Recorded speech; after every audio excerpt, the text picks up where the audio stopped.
Mr. President. I have a more specific question regarding impairment. Now, as we all know, the legal limit under which a person can operate a motor vehicle is 0.05. But given that people may be influenced by the same level of alcohol differently, for example, if they haven't eaten, if they're using that alcohol on top of another drug, for example, they may be significantly more impaired even though their reading is below that level. So I guess my question is, what would happen if someone was reading, had a blood alcohol reading of 4.9 or below, but was still obviously impaired, their speech was slurred, perhaps they were swerving the vehicle? Is there some sort of test then that would say, okay, your readings come back under the legal limit, but you are obviously still impaired to drive? What would happen in that circumstance?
Minister.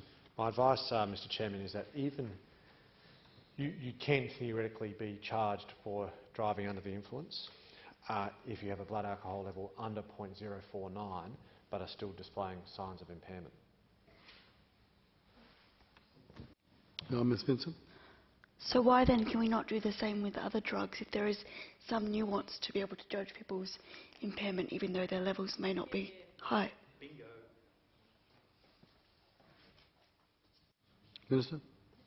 Well, that's right. Well, if you are pulled over and you have all those signs of impairment, you still need to be able to test for the presence of drugs. And once you test for the presence of drugs, if it's present, then you're committing an offence. Ms. Vincent. Thank you. But the Minister's entire argument has been about the fact that, in his view, there is no ability to test for impairment with regards to drugs other than alcohol. And yet here he is saying that there are ways to test people with certain levels of impairment. So whether or not that impairment is caused by THC or cocaine or alcohol, impairment would still equal impairment when it comes to testing, does it not?